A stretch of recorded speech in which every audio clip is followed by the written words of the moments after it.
Antes de mais nada, eu quero mostrar a vocês um retrato da maior importância, porque é um retrato social, econômico e político do Brasil e do mundo. Venham aqui nesta janela que vocês podem ver e até registrar esse retrato. Olha, aqui já dá, mas melhor da outra janela. Olha aqui. Vou abrir a janela para vocês verem esse retrato. Se vocês quiserem, podem enfocar, por exemplo, um palácio ali, semi-escondido, e um palacete, que é uma casa de festa que funciona raras vezes por ano. Mas em seguida você olha e o que mais aparece mesmo é a favela. Neste caso é a favela da Rocinha, olhem lá. E ali você vê a pobreza, a miséria mesmo, e algumas das casas são muito miseráveis. E o pior é que isso não é isolado do Brasil, é todo o Brasil. Pior ainda, eu vi isto em toda parte do mundo. Eu poderia dizer que o Brasil está perdendo a vergonha na cara, mas isso seria uma frase. O Brasil está perdendo a soberania, está perdendo seu projeto de nação. O projeto de nação brasileiro passaria hoje pelo petróleo assegurado para a Petrobras, ou para o Brasil, pelo menos. Você veja, o povo está na rua novamente. O povo lutando por saúde, por educação, por segurança. Pouquíssimos falam no perigo de nós perdermos esses barris, bilhões de barris que estão lá no Campo de Libra. Ninguém fala sobre isso, porque ninguém nem sabe que exista o Campo de Libra. A verdade é essa. O povão não sabe disso. A soberania vai para o espaço. O dinheiro que serviria para resolver os problemas do povo brasileiro, na verdade, vão resolver os problemas das multinacionais e das grandes corporações e de grandes petroleiras mundiais. Bom, eu acho que os petroleiros têm razão com relação a esse tema, e acho que nós devemos defender as jazidas de petróleo que nós temos no Brasil. Eu acho meio estranho que na hora que você descobre que você tem algo muito valioso no seu quintal, você não vai vender a sua casa naquele momento. Quer dizer, assim, eu descobri uma mina de ouro na minha casa, mas eu não tenho competência para extrair esse ouro, então eu vou passar a minha casa para quem sabe fazer isso, né? Eu achei estranhíssimo que o governo tenha uma atitude tão burra com relação a esse tema. Pode ser que eu esteja enganado e que seja uma grande vantagem vender tudo mesmo, porque vender até o Brasil de uma vez e pronto, e talvez a gente não tenha capacidade para cuidar, então vamos vender, porque outros saberão cuidar melhor do nosso país do que nós. Para que leilão?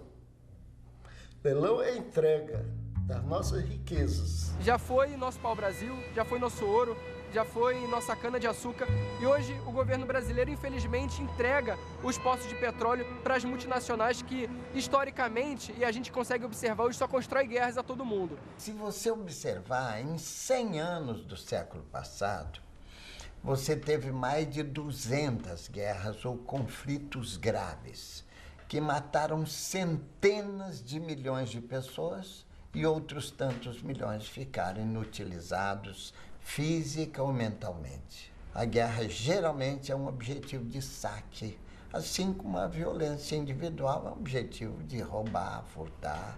E muitas delas, acho que a relativamente maior número, foi pela riqueza mais importante do século, que foi petróleo.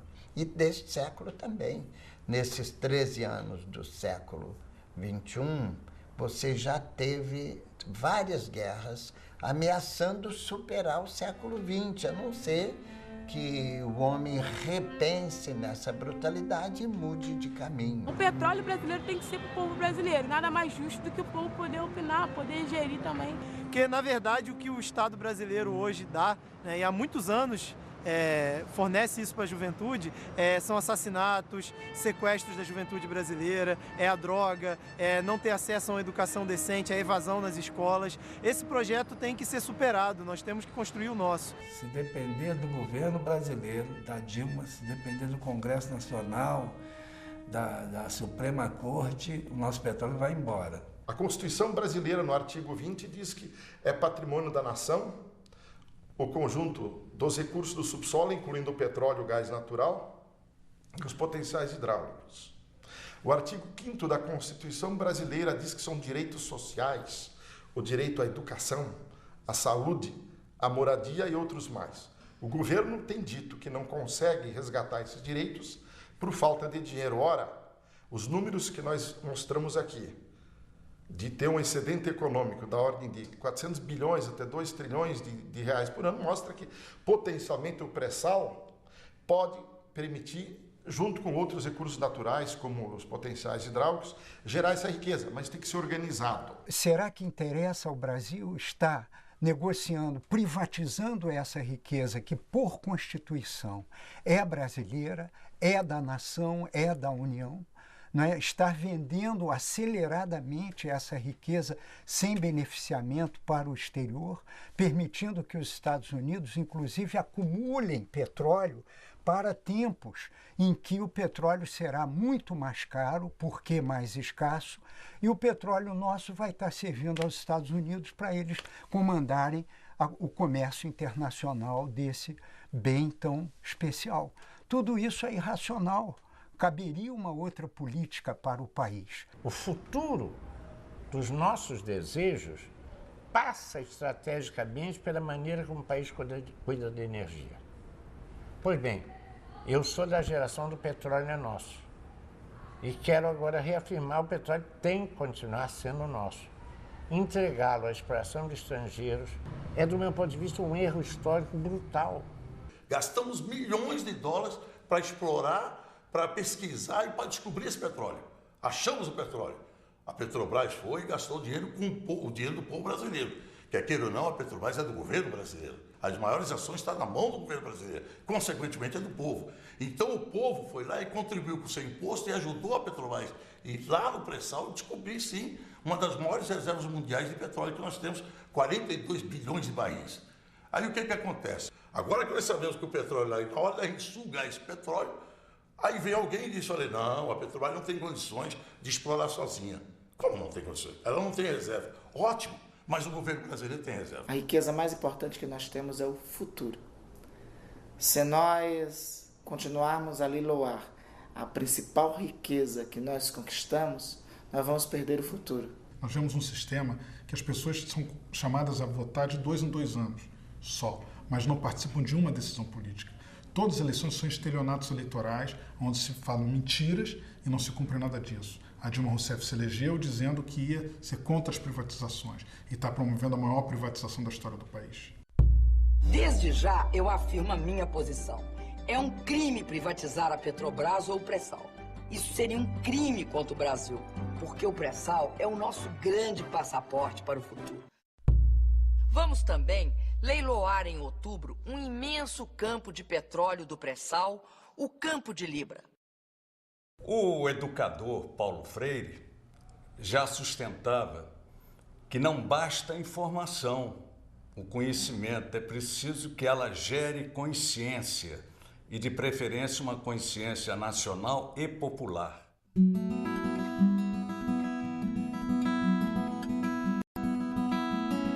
É preciso fazer um recuo no tempo e olhar isso tudo como fruto de uma política neoliberal.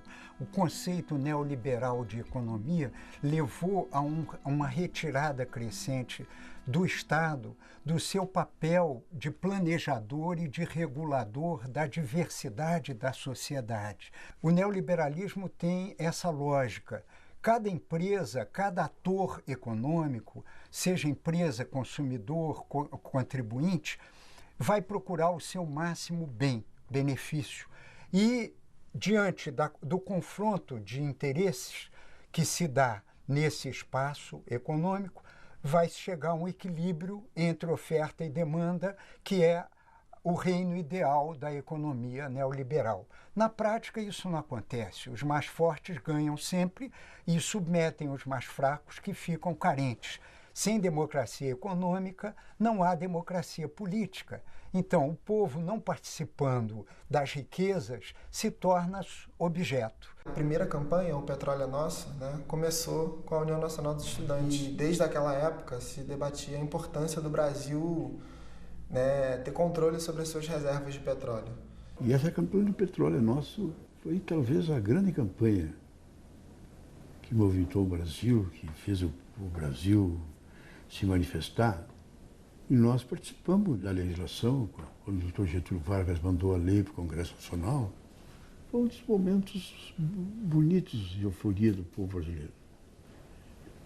E, digamos assim, foi uma campanha altamente positiva. O Brasil participou. Naquele momento, o governo de Getúlio Vargas pensou no país do futuro. Pensou estrategicamente e tomou uma decisão fundamental para o desenvolvimento nacional. Criou uma empresa nacional do petróleo, criou o monopólio estatal do petróleo. Isso foi uma decisão acertada daquele período. A criação da Petrobras, a continuação das pesquisas sobre a extração do petróleo e a construção de uma empresa que se tornou, ao longo do tempo, uma das maiores empresas de produção, extração e refino de petróleo do planeta.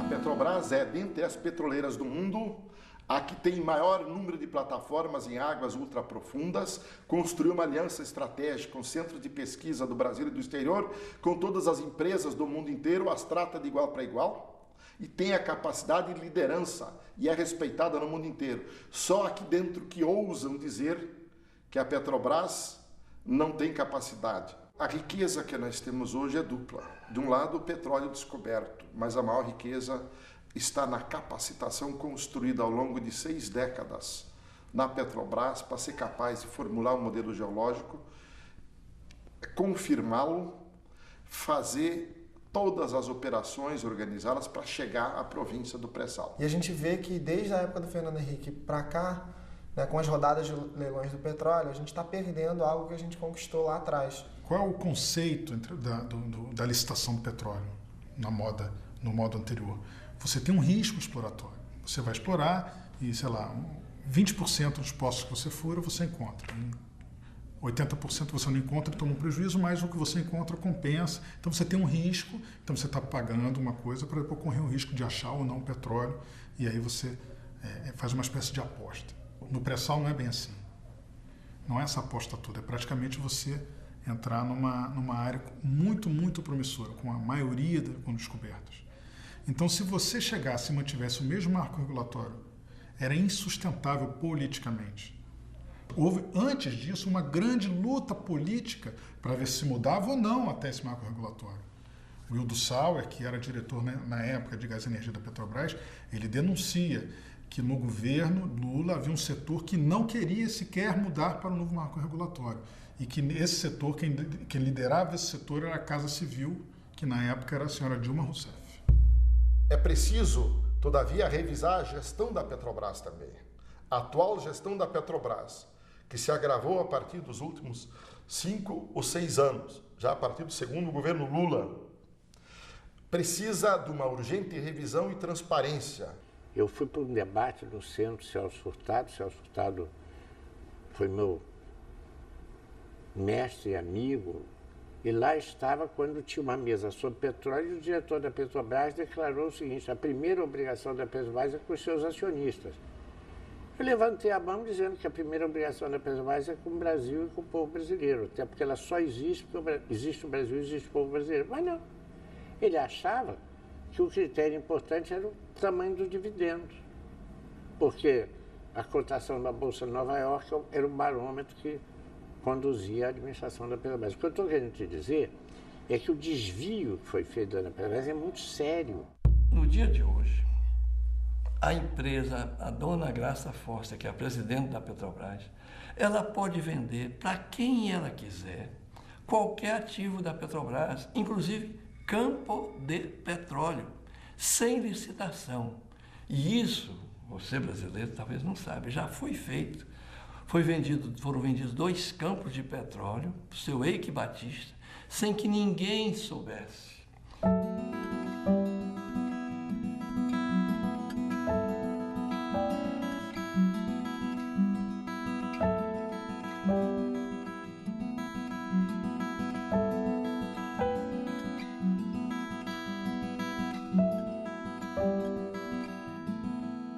Quem sabe o que é o pré-sal hoje no Brasil para decidir leiloar, né?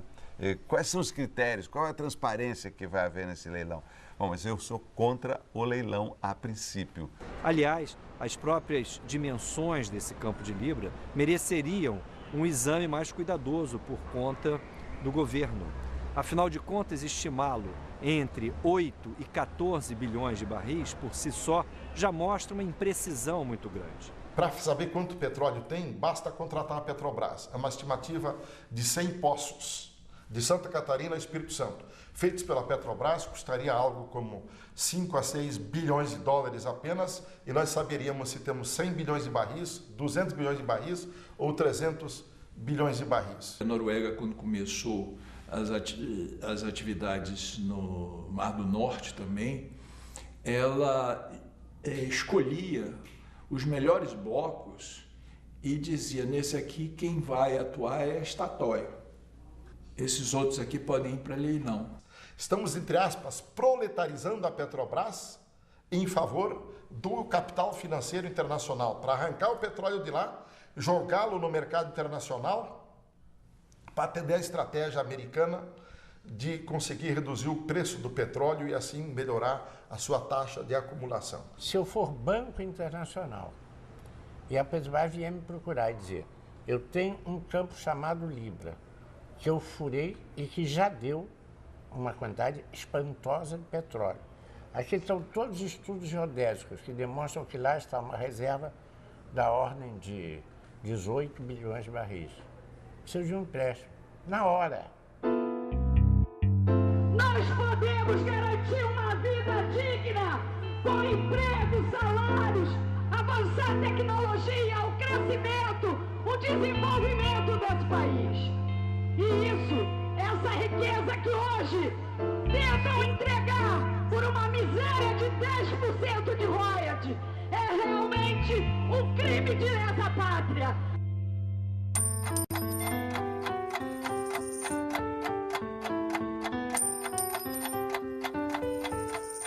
Os royalties, eles representam 10% na lei do Fernando Henrique e 15% na lei do Lula, né? Então, enquanto a gente discute o royalties, que a gente chama do rabo do elefante, o elefante, que é os 85% do petróleo, está indo para as mãos das multinacionais. Então, não há o que comemorar, né? Eles precisavam de uma cortina de fumaça, né, para esconder a verdadeira riqueza. E essa cortina de fumaça são exatamente as esmolas. Pode conter, olha, a gente vai dar essas sobras para vocês do banquete. É uma parte ínfima, é uma parte pequena do que representa. O fundamental é a quem pertence o controle dessa riqueza. E o que nós temos que dizer é que essa riqueza não pode ser controlada, não pode ficar sobre o controle de interesses de empresas multinacionais. No mundo, os países exportadores ficam com 80% da produção e a empresa produtora fica com 20% e ainda fica muito satisfeita, porque é um lucro fantástico. Então, quando o governo Lula, após a descoberta do pré-sal, resolveu mudar essa legislação entreguista, aí então o lobby internacional, representado pela Fiesp, pela Firjan, pelo governador do Rio de Janeiro, do Espírito Santo, fizeram um tumulto com a questão dos royalties para não deixar mudar a lei anterior, que era muito favorável às empresas estrangeiras. A gente fica com essa briga do que vai ser feito com os royalties do petróleo e parece que a solução para a questão da economia no Brasil são os royalties do petróleo, não são. Usar o petróleo como a principal fonte, né, a principal matriz energética, não é uma boa saída eu diria, para qualquer nação. Então, até a própria questão do pré-sal, né? Para que a gente precisa usar o pré-sal? A gente podia deixar ele lá, inclusive, né? Porque, para e pensa, o petróleo se esgota. Se a gente extrai tudo de uma vez só, qual o impacto ambiental que isso tem? Isso é muita coisa. Só o controle público sobre a exploração do petróleo pode garantir o cuidado ambiental que uma exploração desse tipo, e em especial aquela em águas profundas, necessita. Nós estamos produzindo também a possibilidade concreta de imensos desastres ambientais, na medida em que se abre para aquelas que têm na gênese, na sua ontologia, na sua concepção fundante, o lucro a qualquer preço, o ganho, o acúmulo e reprodução de capital, que pode ser reprodução e acúmulo de desgraça nacional. Esse petróleo já está há milhões de anos lá no pré-sal e no pós-sal. Se ficar mais 50 anos, não tem diferença nenhuma. E, aliás, esse petróleo é para servir para atuais e futuras gerações.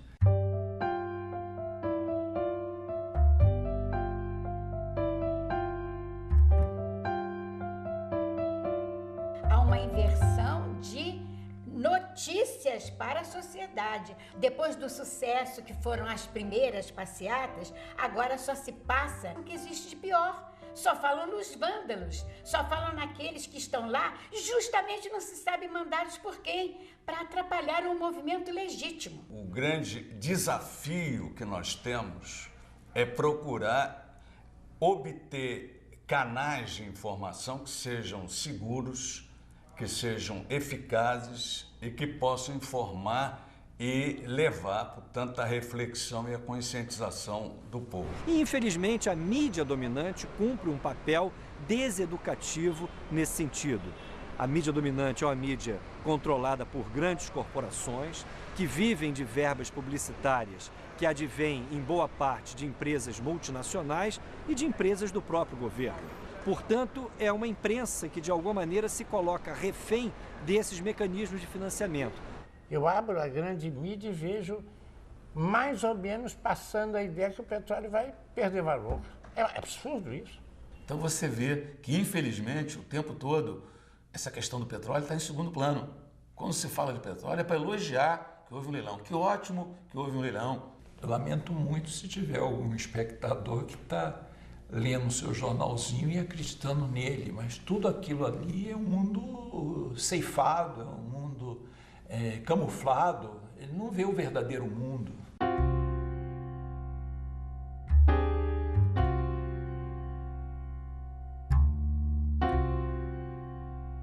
Nós podemos chamar o sistema político nacional, brasileiro e global de corporatocracia em vez de democracia.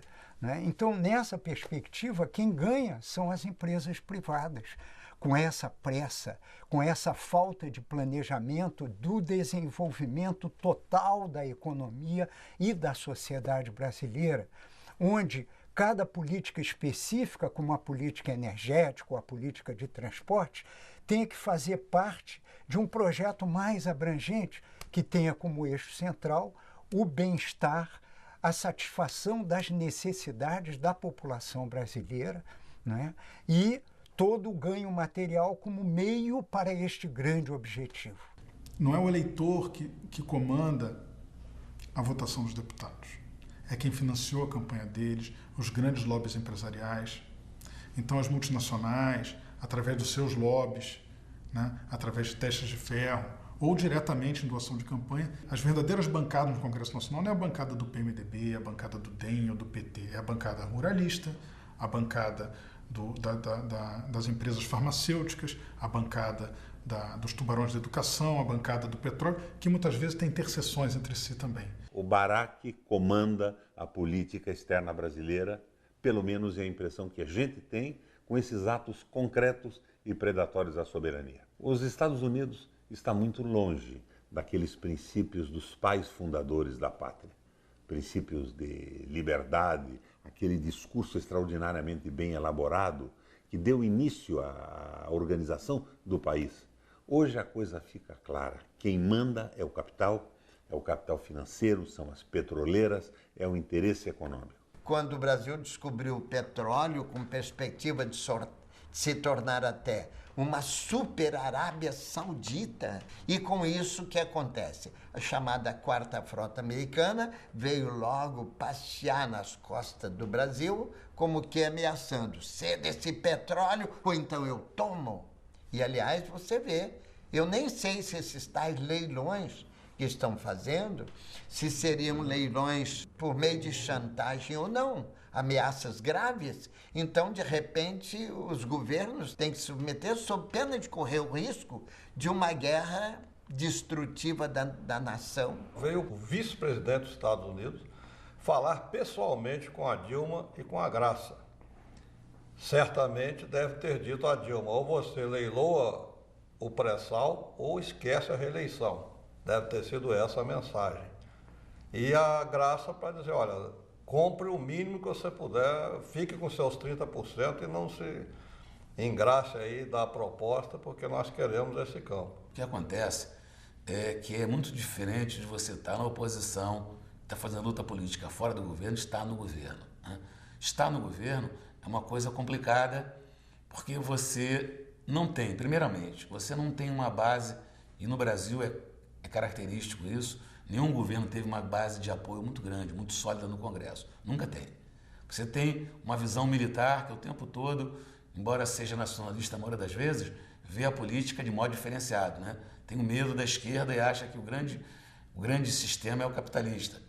Mas, quando você atinge o governo, chega numa posição de mando, de controle, o que acontece é que a pressão é muito grande. Aquela visita do Obama aqui no último vinda do Obama ao Brasil foi caracteristicamente bem mostrado, cuja finalidade era intimidar. Que a única guerra justa da humanidade seria a guerra de palavras, a troca de ideias, o diálogo claro, honesto, com concessões recíprocas, até chegar a esse resultado. Esse é o melhor caminho possível. É claro que hoje a humanidade não tem entendido assim e tem acumulação de forças e de armas. Quem acumula forças e arma bélica está seguindo a filosofia errada que vem desde os romanos, isto é, si vis pacem para bellum.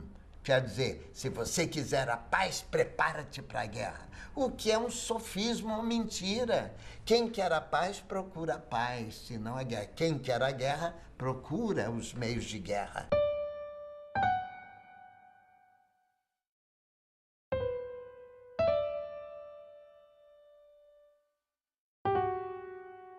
As denúncias do Wikileaks e particularmente de Edward Snowden colocariam oportunidade para a diplomacia brasileira rever as suas posições. Mas, fundamentalmente, é a defesa da soberania brasileira que deve predominar numa visão de política externa. E, nesse sentido, o governo brasileiro teria todos os argumentos para sustentar o equívoco que foi tomado até o momento.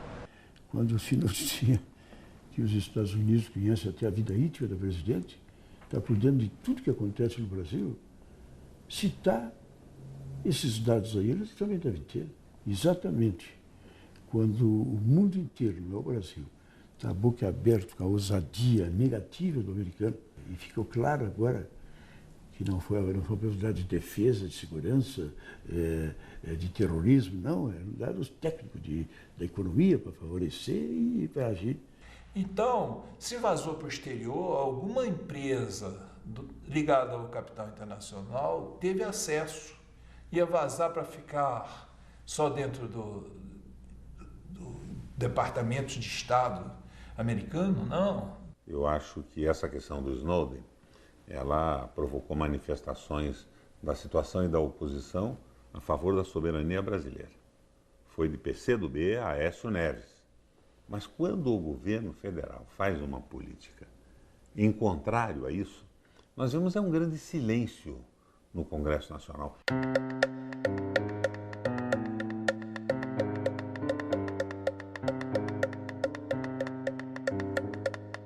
É fundamental termos uma articulação de parlamentares aqui que reacendam a bandeira dos anos 1950 é tão atual quanto era na época. E, sobretudo, a gente superar nossas divergências. Essa unidade tem que ser feita, então, com humildade, para ser suprapartidário e ninguém discutir agora se o que eu quero é socialismo, se o que eu quero é um capitalismo progressista ou um anarquismo. Eu tenho que, nesse instante, atravessar esse rio. Nós queremos que o governo brasileiro assuma a responsabilidade de um governo brasileiro. Se ele está preocupado com saneamento básico, com educação, com segurança, com saúde, então ele tome a rédea e fala, não, isso aqui é nosso. Isso aqui vai ficar na mão do povo brasileiro. Nós vamos distribuir essa renda para o povo brasileiro. Agora fica fácil trazer os chineses, trazer os franceses, os americanos, os espanhóis, os portugueses.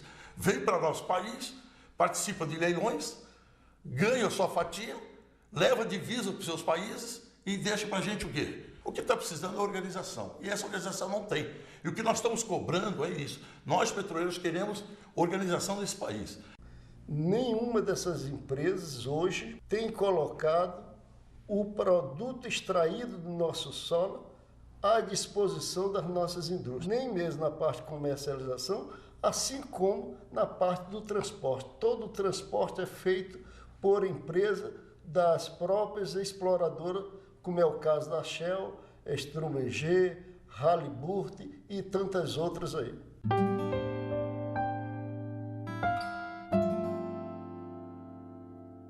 O petróleo é um bem finito. Nós tenderemos a acabar com essa riqueza e simplesmente a renda do petróleo será consumida na importação de produtos ou peças e componentes para a nossa indústria, que evidentemente poderá nos satisfazer como consumidores, mas como um país que precisa buscar sua autonomia, sua independência, a sua soberania, evidentemente esse é um caminho completamente equivocado. Sabe qual é a minha preocupação? O povão brasileiro não sabe o horror que é uma economia que exporta petróleo cru. Eu sou inteiramente favorável que nós só exportemos petróleo processado, e o ideal do petróleo processado é aquele que é usado pelo trabalhador brasileiro para ele trabalhar melhor e com maior prosperidade. Eu acho que a presidente Dilma poderia dizer para o mundo, olha, nós vamos fornecer derivados de petróleo para o mundo, né? Vamos construir nossa refinaria, quem quiser gasolina, querosene de aviação, diesel, venha comprar no Brasil da Petrobras, né? E também a gente tem que lembrar que a parte mais lucrativa da indústria do petróleo são os produtos petroquímicos, que nos cercam, que está no tênis, que está no tablet, que está no celular, que está na televisão, que está em todos os produtos eletrônicos, que está nos componentes principais dos automóveis, né? Então, a gente tem que virar fabricante de produtos com valor agregado.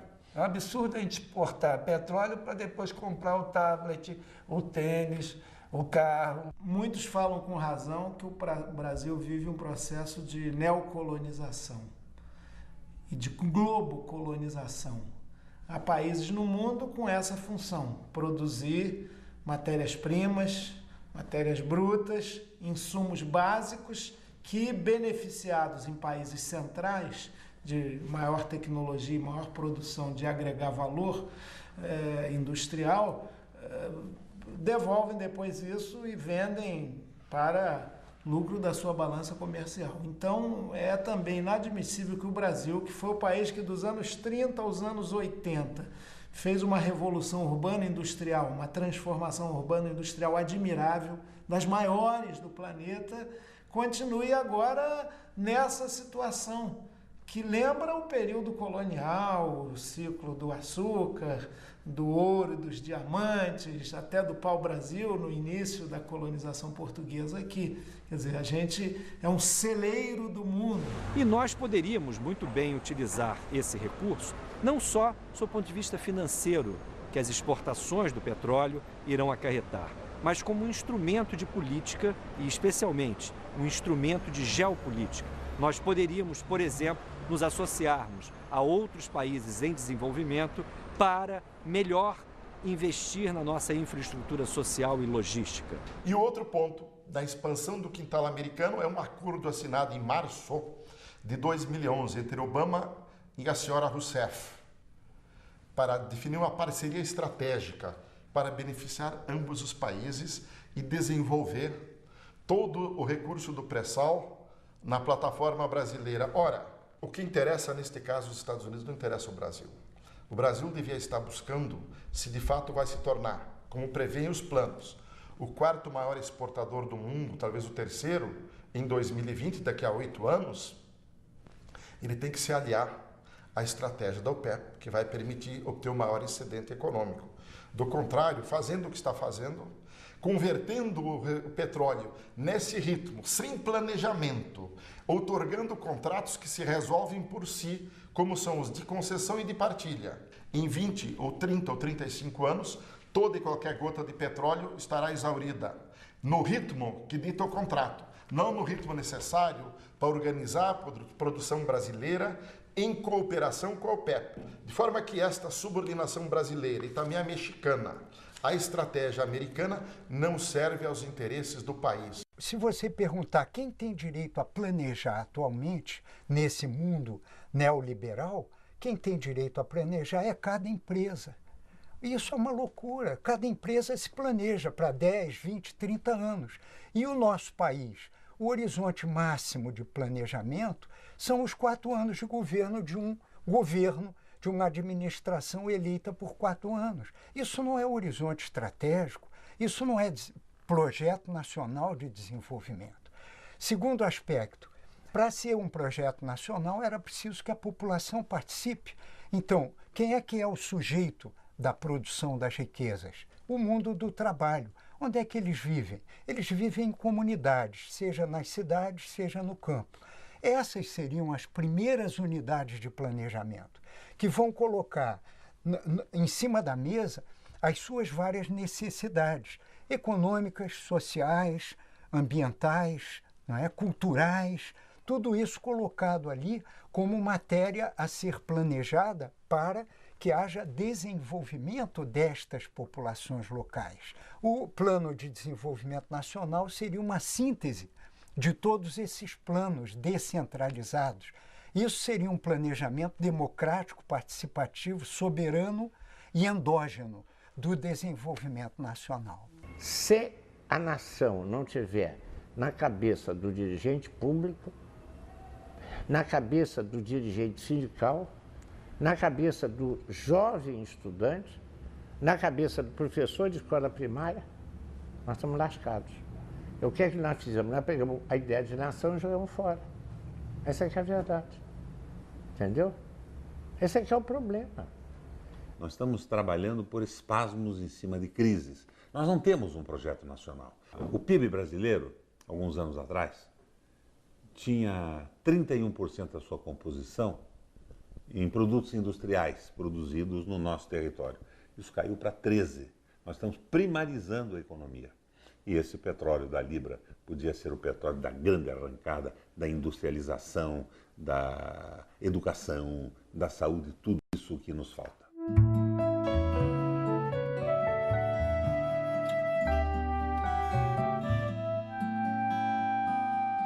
A esperança renasceu na medida que as pessoas foram para a rua e sentiram a possibilidade de influir.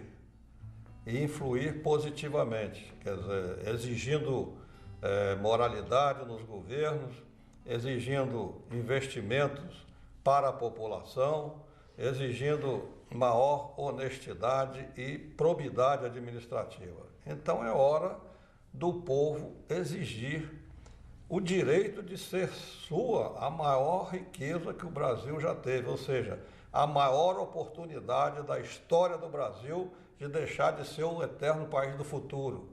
E, portanto, há uma perspectiva de se horizontalizar mais a ação política e não verticalizar, permitindo que a sociedade possa agregar e congregar pessoas interessadas em construir uma sociedade mais fraterna, mais igual, mais comprometida com as novas gerações diante de tantas ameaças que a gente tem pela frente. É intolerável que um governo que originalmente surgiu de um partido democrático que se dizia socialista e popular, hoje esteja atraindo os trabalhadores e a população brasileira naquilo que este país tem de mais importante, que são seus recursos naturais, especialmente o petróleo. De forma que é necessário, é urgente que se faça a mobilização para impedir a entrega desses 15 bilhões, talvez, de barris. Para fazer isso, a gente tem que fazer junto a mudança do marco regulatório da comunicação. Se essas coisas não forem feitas de modo simultâneo, a gente vai ter sempre um conflito entre o interesse popular e o interesse das grandes corporações. A gente deixar que as grandes decisões, né, para o nosso país só passem pelas empresas e pela lógica do lucro, né, eu acho que é um grande erro, porque exatamente esse sistema financeiro, essas empresas todas que criaram essa crise que a gente está vendo no mundo desde 2008. E a saída para essa crise passa não por essas empresas, passa pelo povo organizado na rua, cobrando e principalmente decidindo, né, qual o futuro que ele quer para si. As nossas vozes nesse parlamento são poucas. As vozes da maioria estão compliciadas com os interesses e com as forças políticas e econômicas que vão realizar o leilão. E eu acredito que, essencialmente, a pressão popular poderá fazer com que o governo chame a responsabilidade a si e, principalmente, assuma a defesa dos interesses maiores do Brasil. Então, a lógica tem que ser prioridade para o Brasil, prioridade para o povo brasileiro e, secundariamente, na minha visão, prioridade para os irmãos sul-americanos. Por quê? Porque eu gostaria muito que houvesse da América do Sul, Estados Unidos da América do Sul, porque aí nós teríamos alguma coisa para se contrapor aos Estados Unidos da América do Norte. Agora, esse discurso não é feito. A minha participação aqui é o apelo de um brasileiro absolutamente angustiado, que teve o privilégio de, por quase 5 anos, servir como diretor da Petrobras, e assim compreendê-la, e assim internalizar a importância e o papel que ela pode ter como instrumento de mudança da realidade concreta do povo brasileiro.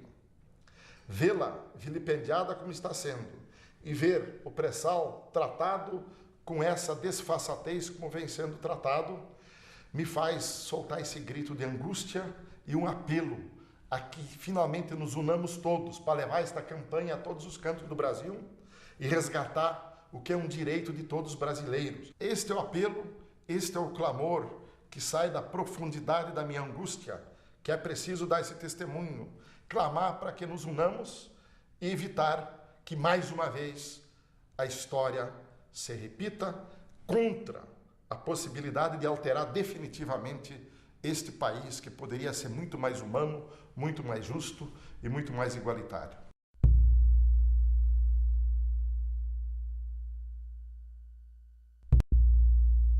Esse governo, para quem achava que estava em disputa, já escolheu um lado. Não é mais o governo dos trabalhadores. Na nossa opinião, é o governo do imperialismo norte-americano. Porque os meios de comunicação vendidos, eles só negam aquilo que é o bem maior do ser humano e do cidadão, que é a informação. E se o povo tivesse informado, não haveria força nenhuma nesse país que pudesse fazer frente a esse povo na praça, nas praças e nas ruas. E hoje a gente vê o pessoal sendo escorraçado pela polícia alemã do gás, dá vontade de chorar de tristeza, porque é uma luta, é nosso direito. A gente está lutando pelos nossos direitos. E dizer exatamente para a repressão que nós já estamos acostumados às bombas. Isso não nos amedronta. Nós jamais desistiremos de defender os nossos princípios, as nossas causas, as nossas bandeiras.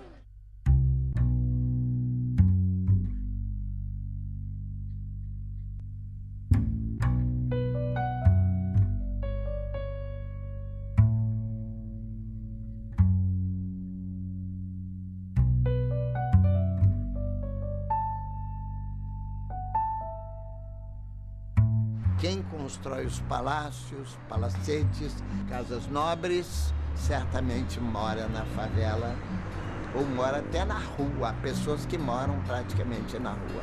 E assim Tá? O mundo tem sido assim.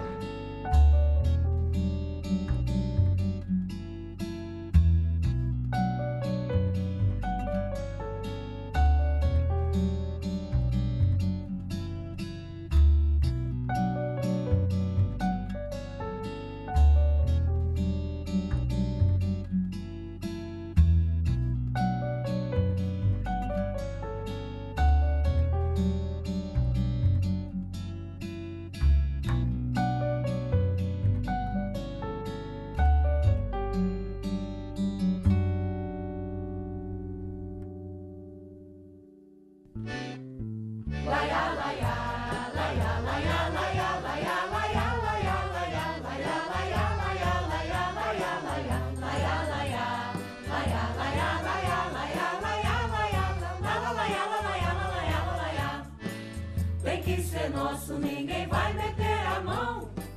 Esse petróleo é patrimônio da nação. Tem que ser nosso, ninguém vai meter a mão. Esse petróleo é patrimônio da nação. Será preciso muita força e união para isso garantir que o povo usufrui toda a riqueza desse chão. Será preciso muita força e união para isso garantir que o povo usufrui toda a riqueza desse chão. Tem que ser nosso, ninguém vai meter a mão.